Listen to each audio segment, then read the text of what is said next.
idea what was going to happen. While Coyote was communicating with the Great Spirit that one day, the Great Spirit said, "It's going to be too late walking among you. So you're going to have to find out how you can take care of them. All we have in this river is just water. The three sisters way down at Silo, they've got all the salmon. And the three sisters were seagull, kingfish, and snipe. That was the three sisters that held Simon captive.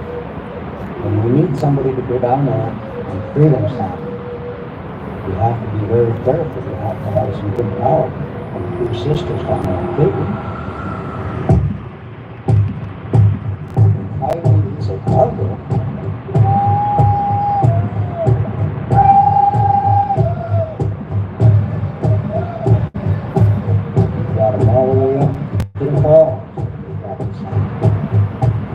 The massive Kettle Falls in Columbia River, along with Little Falls and Spokane River, become two of the most important fisheries for salmon, steelhead, and lamprey eel in this region, allowing the Colville and Spokane tribes to flourish in these ancestral homelands. Grandpa used to go up Little Falls and catch fish horseback. My mother said salmon was so big it would be dragging the ground. It was the way of life that people understand. It goes back to the teaching of our belief system. Wow, Grandmother, I want to hear what happens next. Very well. So this way of life went on for some time. Then, contact with European explorers and missionaries begins to alter the human landscape. Settlers seeking a better way of life find plentiful land, yet many hardships lie ahead.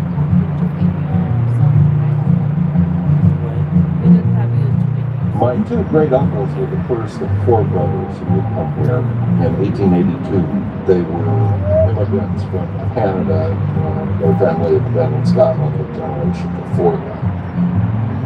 Archie Woodwright and I took up 160 acres of land. Of course, I'm not a deed yet, but I'm a Yankee all the same. Well, the Yankee chose land over by Grand Coulee, which can look quite lush and green in the spring, but severe later in the year. That never failed. The McGregors ended up in the sheep business. You could work in the sheep business, exchanging your labor for a third of the land produced, and it was a place for people to make a start.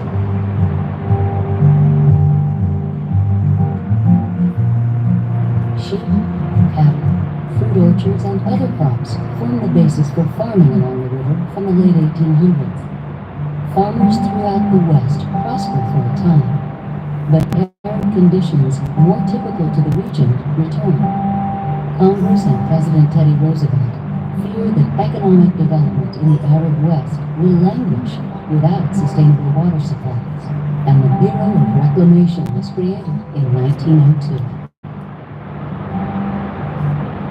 Reclamation's role becomes even more critical after the stock market crash of 1929 and then the Dust Bowl of the 1930s.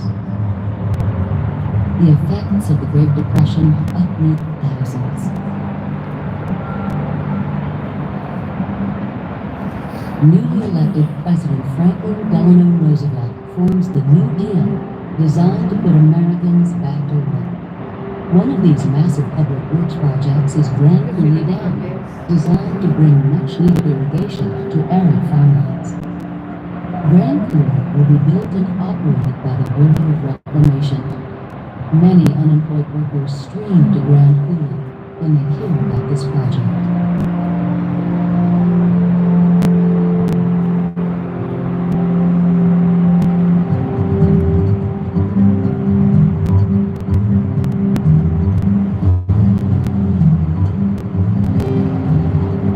People who are pouring in from all over the country. We don't realize today what a real depression is like when 25% of the people are out of work. People are virtually starving. The Dust Bowl was on, and people were coming out of the Midwest with virtually nothing that could pose on their back. It was a desperate time, and Roosevelt saw that as an opportunity to put men to work. I have just visited much of the work that the national government is doing to stop soil erosion, to save our forests, to prevent flooding, to produce electric power for more general use, and to give people a chance to move from poor land to better land by irrigating thousands of acres that need only water to provide an opportunity to make a good living. I went to work with Grand Coulee Dam in 1936 as physical labor at 50 cents an hour. Within about a year, I had garnered enough experience to become a cement finisher at $1.20 an hour. 6 of us lived in a tent. We had a little pot-belly stove in the middle of this tent. In the morning when we'd wake up, the water would be frozen in the water pail. At the height of construction, there were 10,000 people working up there. The dam employed pipe fitters, pipe fishers, carpenters, steel fitters, you name it. It was required to build the project.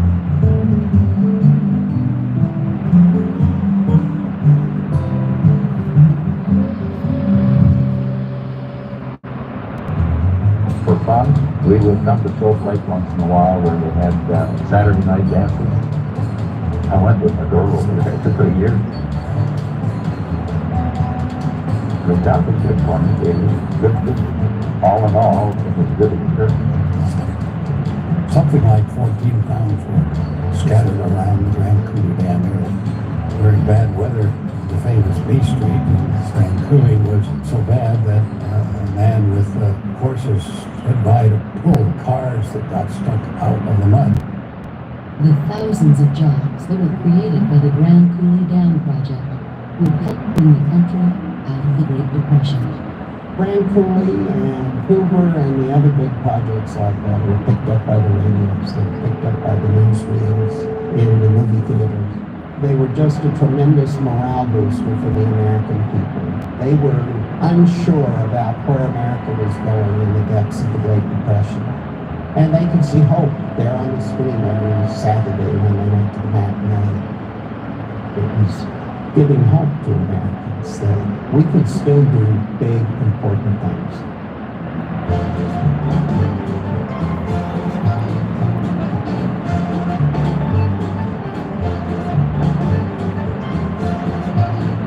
The tremendous Columbia River, flowing 1,200 miles from its headwaters in British Columbia and draining into the Pacific Ocean, is one of the Earth's most powerful river systems.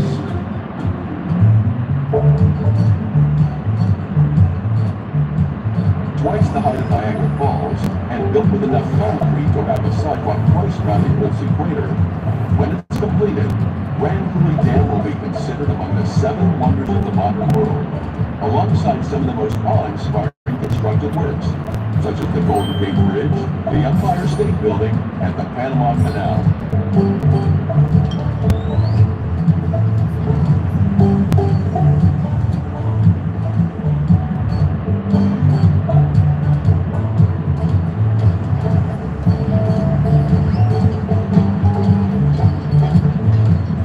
Once the 550-foot structure is built, hydropower can be created. Water controlled by the dam drains down tubes called penstocks into rotating turbines. The sheer force of gravity allows the rushing water to turn the blades of the turbines, which in turn rotate a shaft and electromagnet called a rotor.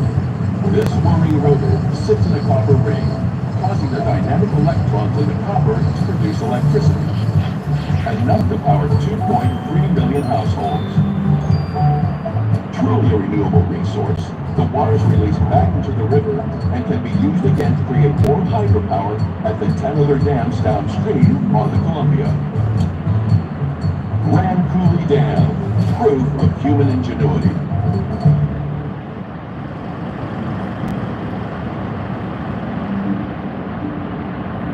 Between 1939 and 1941, a gigantic reservoir begins to collect upriver. This will be called Lake Roosevelt. Power generated for farms and towns will grow the Northwestern economy and help to feed a nation. But as the promise of bounty for many in this land approaches, abundance is taken away from others. Salmon, as well as steelhead and lamprey, are prevented from swimming to the Kettle Falls or Little Falls fisheries in the Upper Columbia and Spokane rivers. Salmon were our trading commodity and our major food supply. And so when we stopped the salmon from coming up past Coulee Dam into our fishing sites, it just disrupted our whole system. Homes and livelihoods and 56,000 acres of land are inundated prior to the dam's completion. And they were getting rid of everything along the shore, all the way up from Coulee Dam to Little Falls. They moved all the houses, tore them down. It was all covered, just to make this go happen, I guess. The Colville and Spokane tribes, mourning the loss of this source of vitality, natural balance, and great cultural significance, gather in 1939 at Kettle Falls in the first ceremony of tears.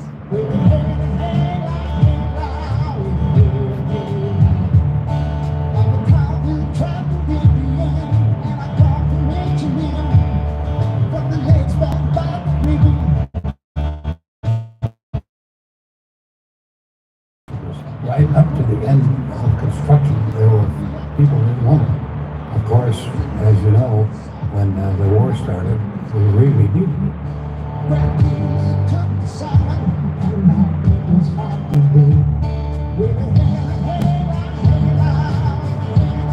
Oh no, grandmother! A war? Unfortunately, yes. And the new dam helped the country overcome it.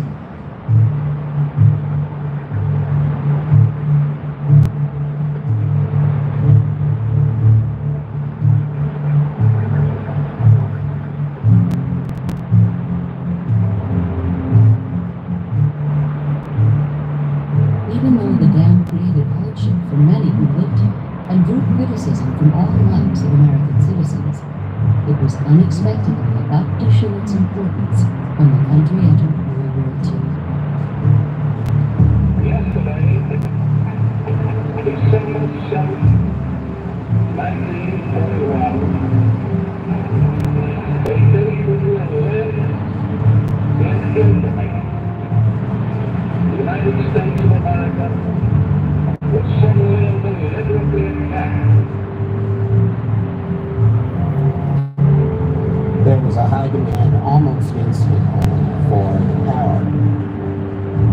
It was funneled into shipbuilding on the coast. It was funneled into aircraft building.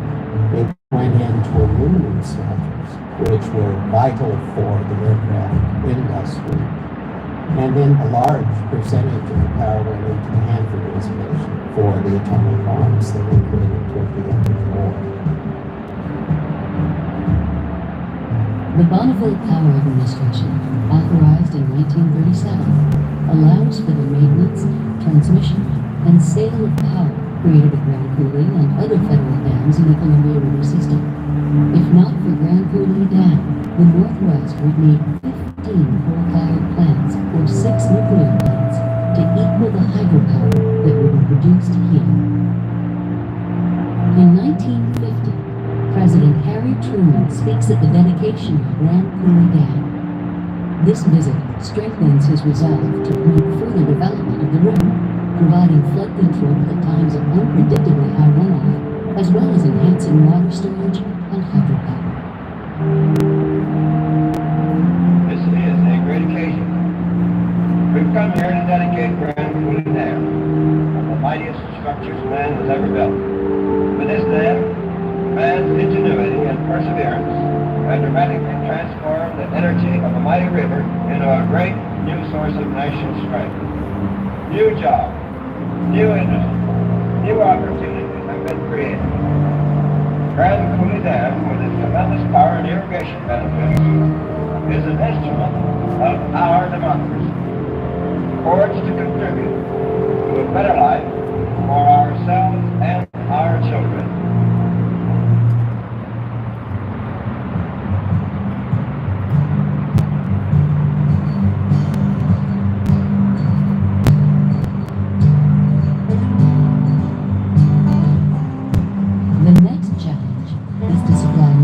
concentrated moisture to Washington farmland, averaging just 6 to 10 inches of rain per year. Progress on the Columbia Basin Project, the 1935 plan to irrigate huge swaths of the inland Northwest, resumes. The first Columbia Basin irrigation water didn't get here until 1952. There's a big pumping plant on the upstream side of the dam that pumps the water up into Banks Reservoir. It's gravity all the way down to Pasco practically. Just like an oasis now that used to be blow sand and sagebrush, and now it's the breadbasket of the street, if not an ocean. 2/3 of the 1 million acres originally designated in the Columbia Basin Project are under irrigation. Farmers are able to raise a wide variety of crops for food and fiber.